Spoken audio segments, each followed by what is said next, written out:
What is up, YouTube fam? Robbie C here, and we are going to tackle a topic that many of us have faced in our lives, and that is, how do you overcome some bad rounds? Perhaps you clicked this video because you saw the thumbnail and thought to yourself, yep, have definitely felt that way before. I'd be willing to sell my entire disc selection for a McChicken. Well, I'm here to tell you that we have all been there before, and I want to give you 4 things that you can focus on. Just like our bad rounds, we don't want them to drone on and on and on and on and on. Sorry about that. We're going to make these 4 points short and sweet and get you on your way to some amazing golf. The first thing to remember after you've had a bad round is that everybody has them. Even Paul McBeth, Paige Pierce, Calvin Heimberg, these legends of the sport have had bad rounds before. Why should you and I be any different than these great players? We need to understand that our bad rounds are going to be different than their bad rounds, and in fact, your bad rounds could be different than my bad rounds. As Joe Henderson said in her tip, we let comparison be the thief of joy. Sometimes we can even shoot good rounds, but yet when we compare them to other people's rounds, they suddenly look like bad rounds. The only person we should ever compare to is ourselves. And when we compare to ourselves, we have to give ourselves grace, understanding that we all shoot bad rounds. Which brings us to our second point. Golf is a game of averages. For those of you who have a PDGA number and have played in tournaments, you know the dreaded thing that is your player rating. Your player rating is an average of all the sanctioned rounds you've played over the last year. Well, sort of. The math is kind of weird.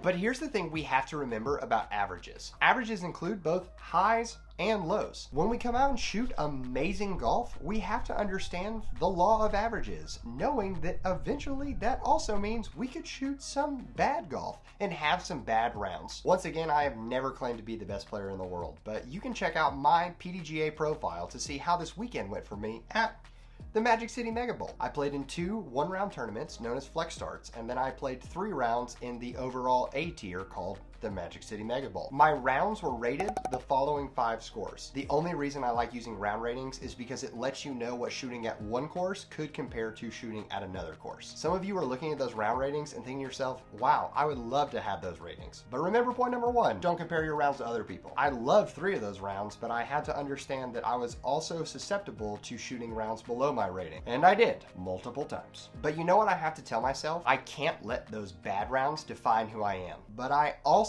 cannot allow the great rounds to define who I am either. You are more than any single round, whether that be a bad round or a good round. Taking us to our third point. The worst thing you could do after a bad round is start making excuses for what happened during that round. Every single round needs to be a learning opportunity. Stop me if you've heard something like this from players before. This round would have been awesome except for all those spit outs.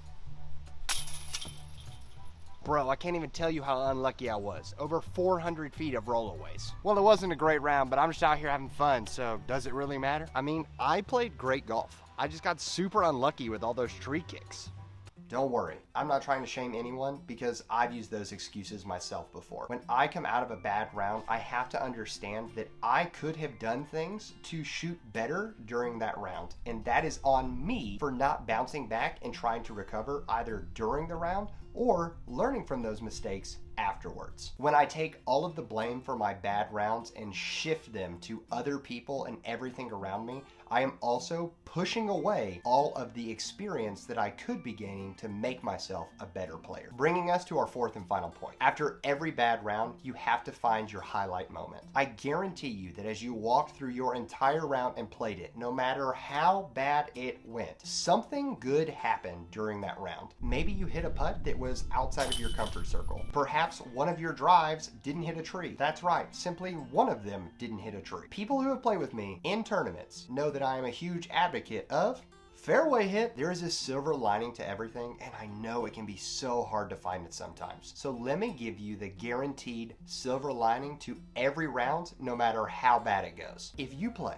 a single round of disc golf, no matter how bad it seems to go, your body will have walked and exercised, thus making it in better shape heading into the next round, pushing you towards more peak performance. If you are in a season of what feels like bad round after bad round, Trust me, I know it can seem hard and dark, but you have to believe there are good rounds around the corner. Maybe your solution is taking a week or a month off from the game. Perhaps it's taking your highlight, going to a field, and making that an even stronger part of your game for a while. Or you can take my favorite solution, which is find a community of people who are going to lift you up even during those bad rounds. My favorite disc golf community is the Birdie fam. I love getting to interact with each of these individuals as we are spread out not only across the country, but across the world. When we're struggling with a certain problem or frustrated after a bad round, we can always know that there's someone else who probably can relate to what we're dealing with. So if you're looking to join a community of disc golfers who want to see you succeed and want you to have a phenomenal time, head down to the description below and come join us at the Birdie fam. Thank you so much for stopping by. I hope you have an amazing week, good or bad rounds aside. And no matter how big the temptation gets, don't sell all of your discs, because you never know which one could be your next ace. But for now, I'm gonna leave you with the birdie.